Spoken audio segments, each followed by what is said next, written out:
오늘 저희들이 이제 요한복음 그 18장 말씀을 나누는데, 이제 제가 참 이번 주간 그 고민이 많았습니다. 왜냐하면 이제 오늘 18장을 나누어야 되는데 다음 주일이 부활절이라 가지고 이제 오늘 무조건 18장 19장을 끝내야 이제 다음 주에 부활에 맞추어서 다음 주에는 이제 20장을 할 수가 있습니다.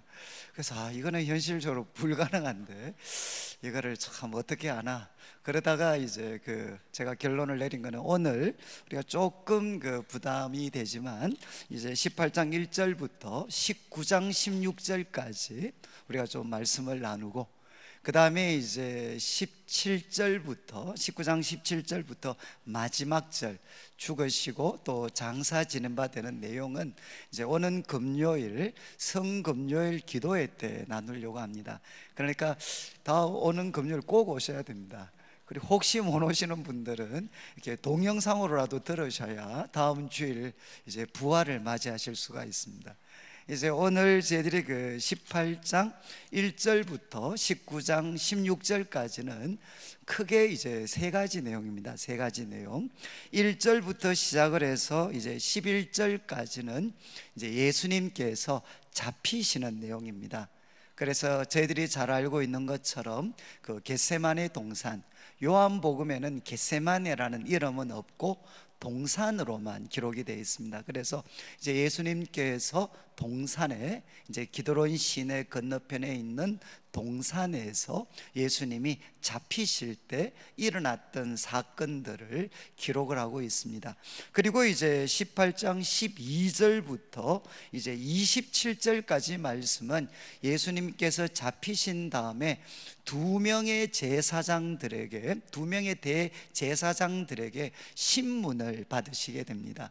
그래서 첫 번째는 이제 실세입니다. 실세, 안나스라고 오랜 동안 이제 이 유대의 대제사장이었던 안나스, 그리고 두 번째는 그의 사위 가야바라는 두 명의 대제사장에게 이제 신문을 받을 때 일어났던 사건들을 기록을 하고 있고, 그리고 이제 18장 28절부터 19장 16절까지 이거는 사실 요한복음의 특징입니다. 요한복음은 이제 다른 복음서와 달리 이 빌라도에게 신문을 받으시고 재판을 받는 장면을 중심으로 이제 예수님의 고난과 죽으심을 기록하고 있습니다. 그래서 이제 18장 28절부터 19장 16절까지는 이제 빌라도에게 재판을 받으시고 이제 십자가에 넘겨지시는 내용들이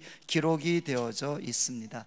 그래서 18장 이제 1절을 보시면 예수께서 이제 이 말씀을 하시고 제자들과 함께 장소를 옮기십니다. 기드론 시내 건너편, 그리고 그곳에 동산이 있었습니다. 제자들과 함께 들어갔는데 이제 2절 아주 인상적인 설명이 기록이 되어 있습니다. 그곳은 가끔 예수께서 제자들과 모이시는 곳이다. 그러니까 그 이전에도 예수님께서 제자들과 몇 번 그 동산에서 모였습니다. 그래서 중요한 것은 뭔가 하면은 유다가, 예수를 파는 유다도 그곳을 알았다는 겁니다. 이제 유다도 그곳을 알았습니다. 그래서 3절 말씀에 이제 유다가 등장합니다. 유다가 군대, 이 군대는 로마 군대입니다. 그래서 로마가 파송한 군대가 예루살렘에 주둔하고 있었고, 그때가 6월절 명절 기간이었으니까 이제 특별히 군대들이 활동하고 있었죠. 그래서 로마 군대와 그리고 대제사장, 바리새인, 유대인들의 종교 지도자들, 그들이 보낸 아랫사람, 그러니까 하속 관리들이죠. 이제 하부 관리들이 같이 이제 유다와 같이 등과 횃불, 이거는 밤이니까 밤을 밝히는 것이고, 그리고 무기를 가지고 이제 오게 됩니다. 그런데 요한만 사실 이 장면을 기록을 하는데 4절에 예수께서 그 당할 일을 다 아시고, 그러니까 예수님께서 이제 잡히시게 되고 그리고 십자가에 못 박히시게 될 것을 아셨습니다. 아시고 이제 그들에게 예수님이 말씀하십니다. 너희가 누구를 찾느냐? 그러니까 5절에 나사렛 예수라고 답변을 하고 예수님이 말씀하십니다. 내가 그다, 내가 그다, 이렇게 말씀을 하십니다. 그리고 그곳에 예수님을 파는 유다도 같이 있었죠. 6절을 보시면 이제 예수께서 그들에게 내가 그니라 이렇게 말씀하실 때 예수님을 잡으러 왔던 무리들이 그분의 그 권위, 영적인 권위에 압도가 돼가지고 이제 물러가서 땅에 엎드러지게 됩니다. 그리고 이제 7절 말씀, 예수님이 한 번 더 물으시죠. 다시 누구를 찾느냐 이렇게 물으니까 나사렛 예수다 이렇게 답변을 했습니다. 그리고 이제 예수님께서 한 번 더 내가 그니라, 예수님께서 한 번 더 내가 그니라 이렇게 말씀을 하십니다. 그러니까 이제 예수님은 이렇게 해서 잡히시게 되죠. 그런데 예수님을 잡히시는 장면을 이제 요한이 상세하게 기록하면서 가장 이제 우리들에게 보여주는 모습이 뭡니까? 그분은 이제 잡히실 때 당당하게, 의연하게 이제 자신을 밝히셨다는 겁니다. 피하지도 않으셨고 숨지도 않으셨고 예수님께서는 당당하게 자신을 밝히셨습니다. 그런데 이제 8절 후반부를 보시면 참 이렇게 감동적인 말씀이 하나 나오는데, 내가 그니라 하신 다음에 나를 찾거든, 그러니까 너희들이 찾고 있는 사람이 나다, 나면 이 사람들이 가는 것은 용납하라. 여기 이 사람들 누구겠습니까? 함께 있는 제자들이죠. 그러니까 너희들이 찾고 있는 대상, 잡으러 온 대상이 나다 그러면 이 제자들은 돌려보내라. 나만, 너희들이 찾는 게 나니까 이 사람들은 가는 것을 용납해라. 그러니까 참 예수님께서는 자기 사람들을 끝까지 사랑하셨습니다. 그래서 9절 말씀에 이제 요한이 이 모습을 기억하면서 이렇게 설명을 하죠. 이는 아버지께서 내게 주신 자 중에서 하나도 잃지 아니하였습니다. 이렇게 이 말씀은 요한복음 17장 기도에도 나왔고 예수님의 가르침에 여러 번 등장을 합니다. 예수님께서 내게 주신 자 중에서 하나도 잃지 않았습니다. 이 말씀을 응하게 하려 함이라는 것입니다. 그래서 예수님은 아버지께서 자기에게 주신 자들을 끝까지 지키시기 위해서 자기가 잡히시는 그 순간에도 제자들은 이렇게 나갈 수 있도록 제자들이 가는 것을 이제 허락을 받습니다. 그런데 이제 10절 말씀에 이때 이제 좀 이렇게 우발 사고가 생기게 되죠. 그때 베드로가 칼을 가지게 됩니다. 그리고 그것을 빼어서 대제사장의 종, 그리고 그 이름은 말고라고 기록이 되어 있습니다. 그리고 그의 오른쪽 귀를 베어버리게 됩니다. 여러분이 만약에 여러분이 예수님이셨으면 이때 어떻게 하셨겠습니까? 다 이렇게 막 예수님 잡으려고 하는데, 그리고 제자들은 어쩌면 좀 두려움에 약간 질려 있을 수 있는데 갑자기 베드로가 한 칼 딱 뽑아가지고 그 대제사장 종의 귀를 딱 잘라버렸어요. 그러면 아마 여러분들이 예수님이시라면 야, 역시 베드로야, 너밖에 없구나, 너밖에. 다 겁이 많아가지고 말이죠, 아무도 이렇게 움직이고 있는데 역시 너밖에 없구나, 한 칼 했구나, 한 칼. 이렇게 어쩌면 예수님께서 칭찬을 해 주셨을 수도 있는데, 그때 예수님께서는 11절에 베드로에게 말씀을 하셨습니다. 칼을 칼집에 꽂으라. 그리고 이제 이런 말씀을 하셨죠. 아버지께서 주신 잔을 내가 마시지 아니하겠느냐. 아버지께서 주신 잔, 이제 보통 우리 구약 성경에 하나님의 잔은 대부분 진노의 잔입니다. 진노의 잔. 그런데 아버지께서 주신 진노의 잔, 원래 이 진노의 잔은 악인들에게 부어져야 되는데 지금 이 진노의 잔을 우리 하나님 아버지께서는 누구에게 맡기셨느냐? 지금 예수님에게 맡기셨습니다. 그래서 이 잔을 내가 마시지 않겠느냐, 이렇게 말씀을 하셨습니다. 그런데 이 사건은 워낙 이제 유명하니까 우리 다른 복음서, 특별히 이제 마태복음 26장 52절에는 이제 이런 이야기도 들어가 있습니다. 칼을 칼집에 꽂아라. 그런 다음 칼을 가지는 자는 다 칼로 망하느니라. 그러니까 옛날 우리 개역 성경에는 검을 든 자는 검으로 망하느니라, 이렇게 기록이 되어 있습니다. 그런데 저는 이제 이 말씀을 대하면 저는 참 이렇게 이 말씀은 잊을 수가 없습니다.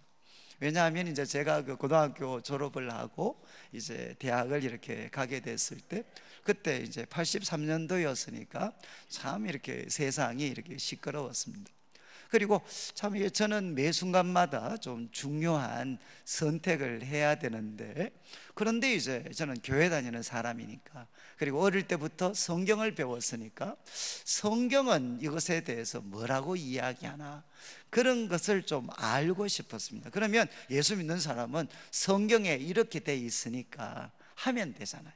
근데 제가 교회에서 배운 거, 저 그래도 이제 교회에서 성경 공부 열심히 해가지고 노예 성경고사 대회 제가 휩쓸었고, 전국 고사대회 나가서도 1등도 하고, 그래서 저는 정말 우리 어른들이 볼 때는 정말 성경 공부 열심히 하고 또 성경에 대한 지식이 많았습니다.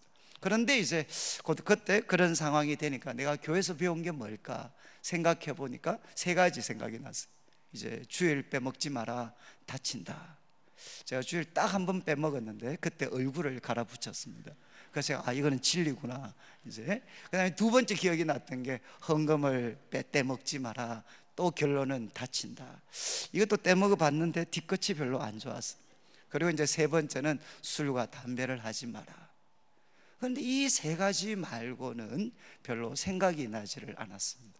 그때 저는 참 이 교회 교육에 대해서 마음이 참 무거웠어요. 나 교회 교육에 충실히 따랐던 사람인데 이 세 가지 배우려고 그 오랜 세월 교회에 헌신했나. 그리고 여러분, 다윗이 죽인 거인 이름이 골리앗이다. 그리고 또 야곱의 마누라가 4명인데 그 이름을 아는 게 우리들의 삶에 어떤 변화를 줄 수가 있나요? 아무 변화가 줄 수 없습니다. 그래서 저는 마음에 그때 왜 교회가, 나 참 18년 동안 교회 열심히 다녔는데 왜 교회는 나한테 써먹을 수 있는 가르침을 주지 않았나, 그런 마음이 참 들었어요. 그래서 대문은 뭐 계속해서 주에서 펼쳐지고 예수 믿는 나는 어떻게 해야 되나. 그런데 그때 이제 제가 존경하는 선배가 한 분 계셨습니다. 그래서 그 선배를 이제 기숙사에서 만났는데 제가 물었어요. 형님, 한 가지만 물어봅시다. 제 예수 믿는 사람인데 데모해야 됩니까, 말아야 됩니까? 이렇게 질문했을 때 그 선배가 저한테 갑자기 또 질문을 했어요. 저 선배가 제 이야기를 듣고 뭐라고 했는가 하면, 야 관장아, 너 혹시 말고를 아느냐, 이렇게 질문을 하셨어요. 말고를 아느냐, 아니면 말고가 아니고요, 오늘 본문에 나오는 말고를 아느냐, 이렇게 질문을 하셨어요. 이거는 성경 퀴즈잖아요. 그래서 제가 또 성경 퀴즈는 꽉 잡고 있었으니까, 베드로에게 귀 잘린 사람 아닙니까? 그러니까 또 그 선배가 기특하다는 듯이 너 그거 아는구나. 그 다음에 또 두 번째 질문하셨어요. 그때 예수님이 어떻게 하셨냐. 그러니까 또 그것도 성경 퀴즈니까, 예수님이 붙여주시면서 검을 든 자는 검으로 망합니다, 이렇게 말씀하셨습니다. 또 정답을 이야기했어요. 그러니까 그 선배가 저보고 너 그것도 아는구나. 그러면서 그 다음 하신 말씀이 뭔가 하면, 그래 됐네, 집에 가봐, 이렇게 말씀을 하셨어요. 여러분, 좀 선문답이지 않나요? 데모를 해야 됩니까, 말아야 됩니까? 말고를 아냐, 귀 잘린 사람 어떻게 해주셨냐, 붙여주시고 검을 든 자는 검으로 망하고, 그러니까 가봐. 선배가 가보라니까 또 가야죠. 그런데 이 선문답과 같은 대화가 저는 참 제 삶을 이렇게 바꾸어 놓았어요. 그때 하나님이 꼭 선배를 통해서 저한테 이렇게 말씀하고 계셨어요. 이제 그때가 뭐 독재 정권이 있을 때니까 저는 돌을 들고 있었어요. 저보고 꼭 하시는 말씀이야, 돌 내려놔, 돌을 든 자는 돌로 망하는 거야. 하나님이 정말 저에게 그렇게 말씀하시는 것 같았어요. 그래서 저는 그때, 이렇게 명쾌하구나. 성경에 검을 든 자는 검으로 망한다고 했고, 예수님이 폭력을 사용하는 걸 기뻐하셨으면 예수님께서 베드로, 야 너밖에 없다 칭찬하셨을 텐데, 예수님은 꾸중하시고 검을 든 자는 검으로 망한다. 이 말씀에 비추어 보면 나는 돌을 들어서는 안 되는구나. 그래서 제가 그날 이제 기숙사에서 선배와 헤어지고 기숙사에 올라와서 제 방에 와서 제가 그때 성경책을 펴놓고 기도를 했습니다. 하나님 말씀이 진리라면 제가 한번 철저히 한번 세뇌당해 보겠습니다. 하나님 저의 길을 좀 인도해 주십시오.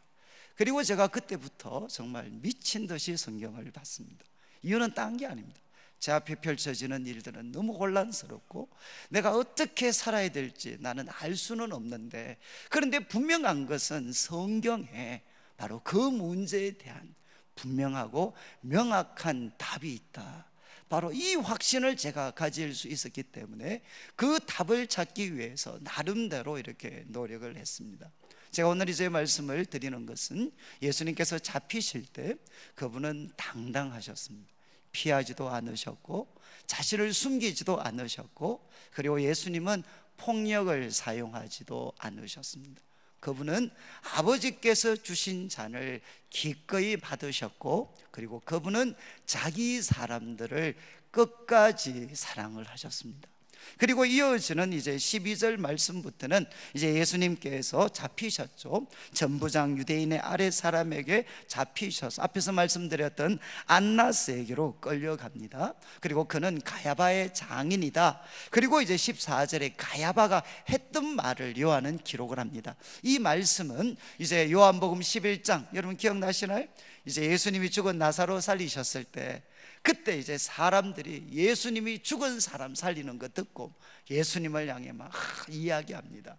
그래서 이제 유대의 지도자들이 모여서 뭐라고 하나, 온 사람이 다 예수님 따르는데 이러다가 밀란이 일어나겠다, 밀란. 그러면 로마 사람들이 다시금 우리에게 공격할 수 있는 기회를 줄 텐데 어떻게 하면 좋겠냐.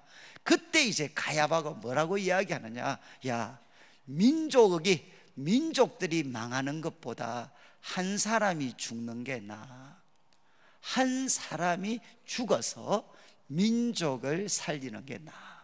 이렇게 가야바가 이야기를 합니다. 이 내용은 뭐죠? 사실은 악한 내용이죠. 그래 이제 민족을 살린다는 핑계로 이 사람을 제거하자. 그런데 이제 요한은 역설적으로 어떻게 보면 이 말을 받습니다. 그런 말했던 사람이다. 그런데 이제 참 이 요한의 어떤 이 18장을 설명하면서, 여러분 이제 지금 안나스에게 신문을 받습니다. 그런데 잠깐 이야기를 멈추고 누구 이야기를 하느냐? 베드로 이야기를 합니다. 그래서 12절에 예수님이 대제사장의 집에 끌려갔을 때 그때 누가 따라갔느냐?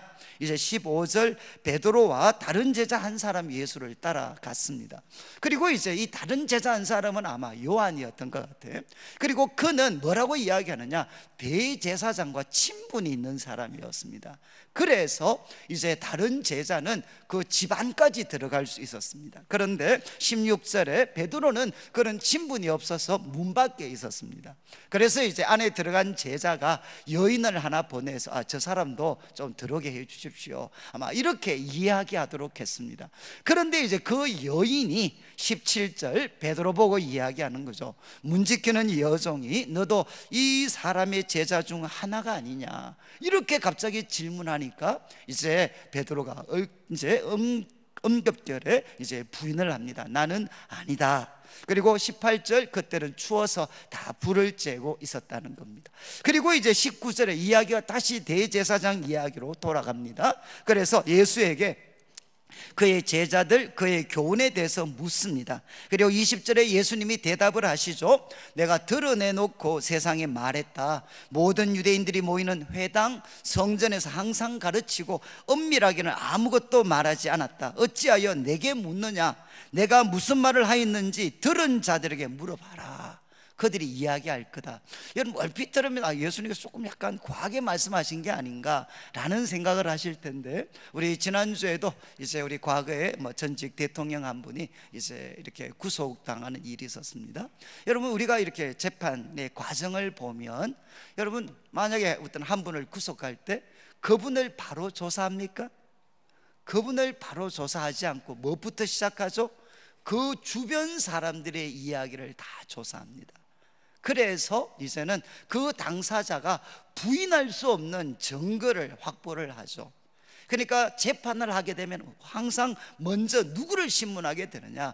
그 주변 사람들, 들었던 사람, 같이 있던 사람을 신문하고 마지막에 당사자를 이렇게 딱 이제 그 당사자를 이렇게 불러서 신문하게 됩니다. 그런데 지금 이제 이 재판이 문제가 있는 게 뭡니까? 당사자는 그냥 주변에 있는 사람들한테는 아무것도 묻지 않고 당사자에게 이야기를 하는 거죠.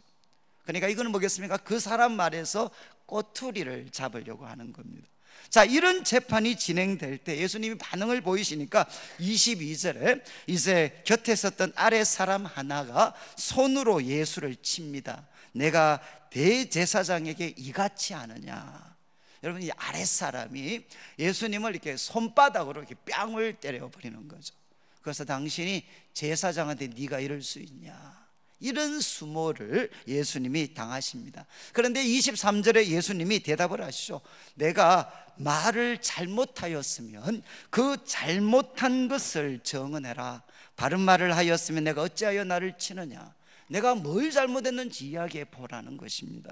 그때 24절 안나스가 예수를 결박한 그대로 이제 자기의 사위 대제사장 가야바에게 보냅니다. 그리고 25절 이제 시몬 베드로의 이야기로 다시 넘어갑니다. 이제 시몬 베드로는 또 서서 불을 쬐고 있습니다. 그리고 사람이 묻습니다. 너도 그 제자 중 하나가 아니냐? 앞에 질문이죠. 또 베드로가 부인합니다. 나는 아니다. 그리고 이제 26절 그 중에 한 사람이 이 말고의 친척이 거기에 있었습니다. 베드로에게 귀가 잘렸던 그 말고의 친척이 한 사람이 있었는데, 야, 너 분명히 그 사람 맞아. 그 사람 제자 중에 하나야. 내가 동산에서 너를 봤어. 그럴 때 27절 베드로가 또 부인을 하고 그때 닭이 울게 됩니다. 여러분이 이제 이 12절부터 27절까지는 두 사람 인물이 나옵니다. 하나는 이제 예수님이시죠. 예수님은 어떻게 하십니까? 그분은 그 어떤 참 이렇게 신문을 받으시면서도 그분은 당당하게 그리고 신실하게 그분은 정언을 하십니다. 그러나 또 한 사람은 누구죠? 이제 베드로입니다. 정말 나는 다른 사람은 모르지만 저는 죽을지언정 주님을 버리지 않습니다. 이렇게 자신 있게 이야기했던 베드로는 3번이나 예수님을 부인하게 됩니다. 여러분, 이 말씀을 통해서 우리가 이제 잠시 멈추고 생각을 한다면 우리 항상 받는 도전이지만 여러분, 베드로의 실패를 보면 뭘 느낄 수 있습니까? 베드로는 자신이 있었습니다. 그리고 자기의 진심은 예수님을 부인하는 게 아닙니다. 예수님을 끝까지 따라가고 싶었죠. 그게 진심이었고 자신도 있었어요. 그런데 이제 그것은 현실이 되지를 못했습니다. 3번이나 부인을 했습니다. 그러니까 이거는 우리들의 모습과 참 비슷합니다. 여기 계시는 분들도 나는 목사님 이래 보여도, 목사님이 보실 때 제가 날라리처럼 보일지 몰라도 제가 이래 보여도 내공이 있습니다. 저 결정적인 순간에서 보십시오. 저는 주님 따라갑니다. 아마 이렇게 나름대로 자기 자신에 대해서 자신감을 갖고 계시는 분들이 있을지 모르겠습니다. 그런데 성경은 뭐라고 이야기하죠? 내 마음이 진심이 예수님을 따르는 거고, 또 내가 자신감이 지금 있다 할지라도 그것이 내가 예수님을 끝까지 따른다는 것을 보장하는 게 아닙니다. 그리고 이제 마태복음과 다른 복음서에 기록이 되어 있죠. 여러분, 이제 베드로의 실패 여러 가지가 있겠지만 하나가 뭡니까? 이제 겟세마네 동산에서 예수님과 같이 기도하실 때 예수님이 그에게 이야기하셨어요. 시험에 들지 않도록 깨어 기도해라. 시험에 들지 않도록 깨어 기도해라. 그때 베드로가 어떻게 했습니까? 푹 주무셨어요. 그리고 예수님이 그에게, 우리에게 항상 위로가 되는 말씀, 이제 마음은 원이로되 육체가 연약해서 할 수가 없구나. 여러분, 그때 어떻게 됐죠? 이제 베드로는 깨어서 바로 시험에 들지 않도록 기도하지 않았을 때 그의 마음과는 달리, 그의 자신감과는 달리 예수님을 부인하게 됩니다.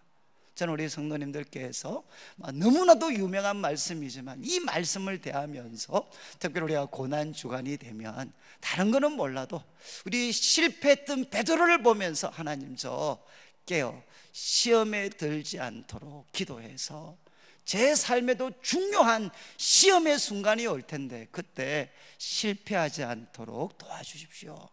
그리고 또 하나, 이제 우리가 생각할 것은 분명히 베드로는 3번이나 예수님을 부인했습니다. 그러면 우리가 생각할 때는 이제 기독교 역사, 성경의 역사에서 사라져야 됩니다.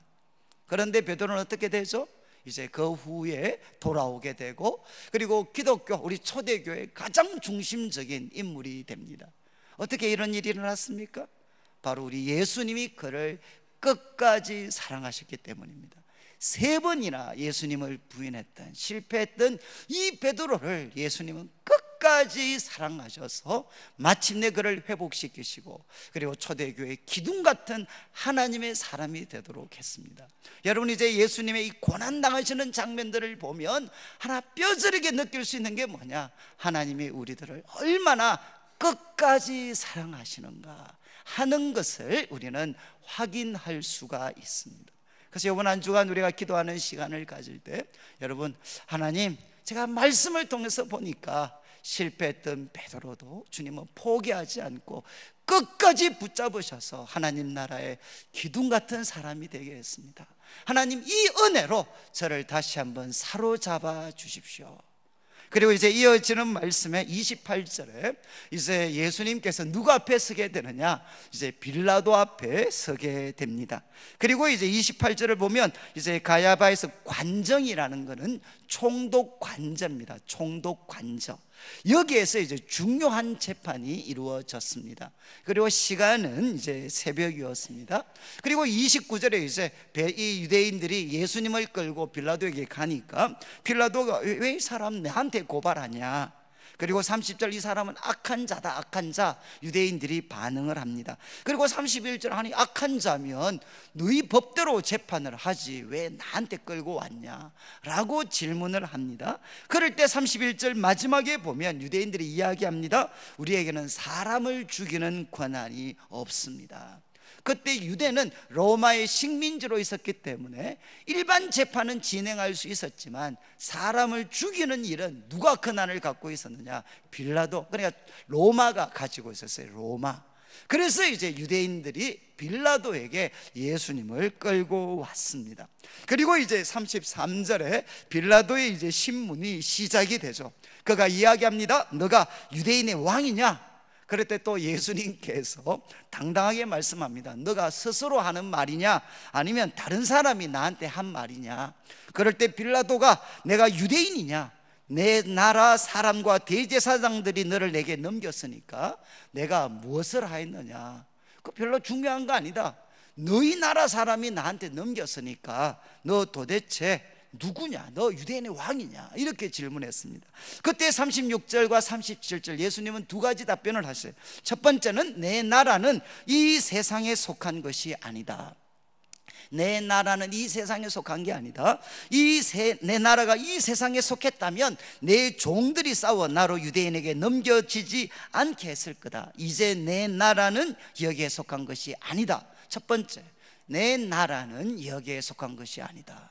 그리고 2번째 37절 빌라도가 이야기합니다. 너가 왕이냐? 그럴 때 예수님은 대답하십니다. 내 말과 같이 내가 왕이다. 내가 이를 위하여 태어났고 이를 위하여 세상에 왔고 곧 진리에 대하여 증언하려 합니다.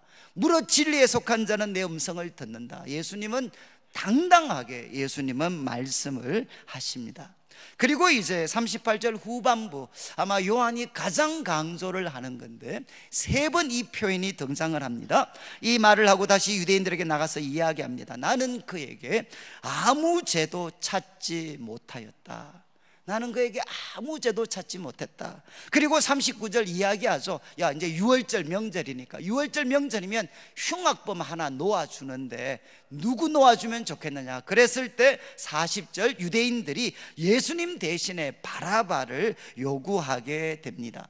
그러니까 이제 19장 1절에 빌라도가 예수를 데려다가 채찍질을 합니다. 이것도 좀 이해가 안 되죠. 아니, 죄가 없는 줄 자기가 자기 입으로 죄 없다 그랬는데 왜 데리고 가서 예수님을 채찍질을 합니까? 그리고 2절에 군인들은 가시나무로 관을 엮어서 머리에 씌우고 가시면류관을 씌우고 그리고 자색옷을 입히고 앞에서 유대인의 왕이여 평안할지어다 예수님을 희롱하고 또 때립니다. 소위 고문하고 희롱을 했습니다. 여러분, 분명히 무죄인데 왜 예수님을 때리고 희롱을 했겠습니까? 그래서 4절 말씀을 보시면 이제 빌라도가 이렇게 예수님을 고문하고 그리고 희롱한 다음에 이제 밖에 나가서 이야기합니다. 보라, 이 사람을 데리고 너희에게 나오나니 이는 내가 그에게서 아무 죄도 찾지 못한 것을 너희로 알게 하려 함이다. 저는 이 정치하는 사람들이 고단수입니다. 고단수. 실컷 때렸는데 이유가 뭐죠? 두 가지 다 합니다. 하나는 유대인들한테도 만족을 주죠.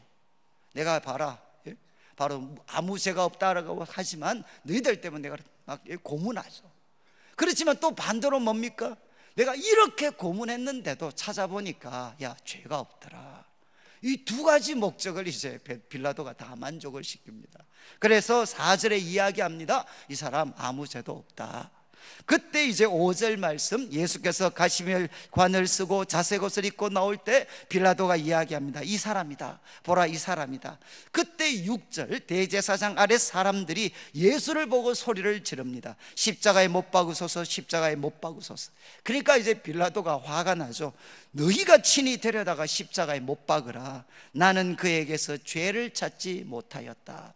여러분, 3번입니다. 그러니까 18장 38절 그리고 19장 4절 19장 6절 3번에 걸쳐서 빌라도는 이야기합니다. 나는 그에게서 죄를 찾지 못했다.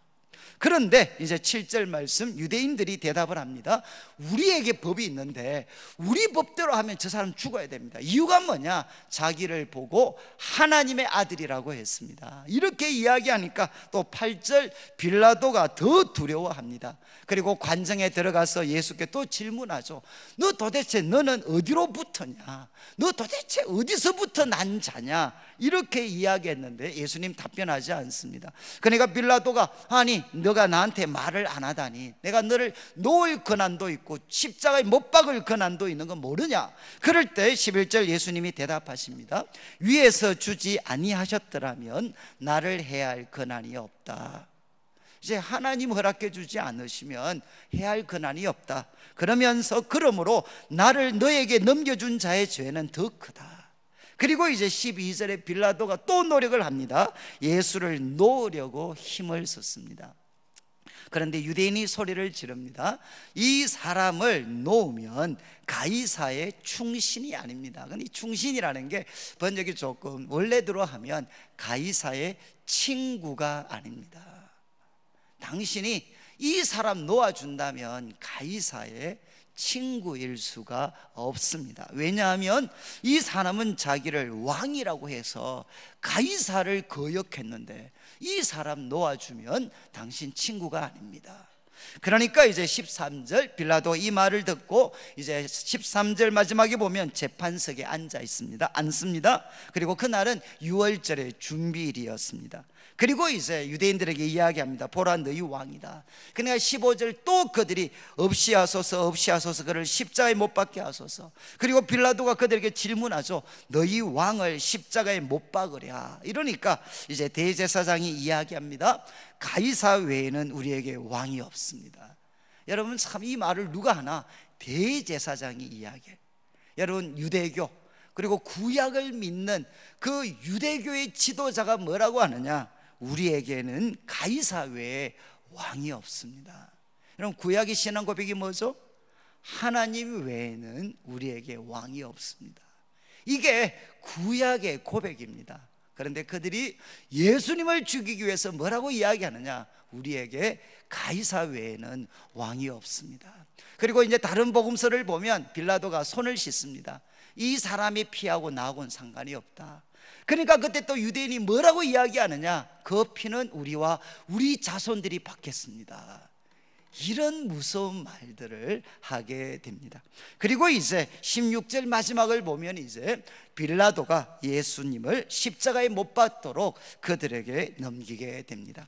여러분, 이제 빌라도의 신문 정말 긴 내용이었습니다. 18장 28절부터 이제 19장 16절까지 말씀을 보면 예수님이 십자가에 넘겨지는데 결정적인 역할을 했던 두 사람이 나오죠. 하나는 누굽니까? 빌라도입니다. 빌라도는 예수님이 죄가 없다는 걸 알았습니다. 그리고 예수님 놓으려고 최선을 다했습니다. 그렇지만 결론은 어떻게 됩니까? 그는 유대인의 압력과 위협에 굴복하게 됩니다. 이유는 뭐죠? 자기가 가이사의 친구이기 때문에 얻을 수 있는 그 특권을 잃어버릴 수 있으니까. 그래서 유대 지도자들이 소위 말해서 오늘날로 하면 로마 황제에게 투서를 올리면 어떻게 되겠습니까? 이거는 뭐 벗어날 수가 없죠. 결국 이제 이 빌라도의 우유부단함, 예수님이 죄가 없다는 것도 알고 그리고 놓아주고 싶었지만 그는 결국 그가 우유부단함 때문에 유대인의 압력에 굴복하게 됩니다. 그래서 그 결과가 어떻게 됐죠? 저희들이 2000년 동안 이제 사도신경을 고백할 때마다 우리는 이제 오늘도 사도신경 외웠습니다. 이제 본디오 빌라도에게 고난을 받으사 십자가에 못 박혀 죽으셨습니다. 그래서 예수님께서 십자가에 못 박혀 죽으신 것에 대한 직접적인 책임을 누구한테 이야기하느냐? 우리는 지금도 본디오 빌라도에게 고난을 받으시고 십자가에 못 박히셨습니다. 우유부단함이죠. 그렇지만 또 하나 뭡니까? 이제 유대인들은 왜 그렇게 예수님을 죽이려고 했겠습니까? 오늘 말씀에는 그가 스스로 하나님의 아들이라고 했습니다. 그런데 이제 자막이 나올 텐데 우리 이제 한 두 가지 정도 우리가 거기에 더할 수 있는데, 마태복음 21장을 보면 이제 예수님께서 예루살렘 가시기 전에 제자들한테, 사람들한테 비유를 듭니다. 예루살렘에 어떤 일이 일어날는지. 그러면서 하시는 말씀이, 비유가 이제 한 주인이 포도원 만들어 놓고 멀리 떠났다. 그리고 이제 열매를 거둘 때가 됐고 세를 받을 때가 됐으니까 종들을 보냈는데 그 소작하는 사람들이 그 종을 때리고 죽였다. 그때 이제 마지막 이제 아들 하나 남았으니까 아들은 보내면 그래도 이제 공경하겠지. 그래 보냈는데 그 사람들이 바로 저 이야기를 합니다. 저 아들인데 저 사람 아들 죽이면 이제 유업은 우리들의 것이 된다는 거죠. 그래서 그 아들을 죽인다. 이렇게 예수님이 비유로 말씀을 하셨습니다. 그리고 또 하나 이제 27장에, 마태복음 27장에 또 하나의 참고 구절이 나오는데 거기는 이제 유대인들이 예수님을 빌라도에게 넘겨줄 때 빌라도가 이렇게 반응을 보입니다. 왜 저 사람들이 예수님을 자기에게 넘겨주었는가? 뭐 때문이라고 했죠? 바로 그들이 시기하기 때문에, 시기심 때문에 백성들이 자기들보다 예수님을 더 따르게 됩니다. 그리고 이 예수님을 그냥 두게 되면 어떻게 되죠? 자기들이 가지고 있는 이 종교적인 기득권들이 이제 없어질 수 있다는 거죠. 그러니까 시기심 때문에, 그리고 탐심 때문에, 그리고 내가 왕이 되어야 된다는 그 마음 때문에 그들은 예수님을 십자가에 못 박게 됩니다.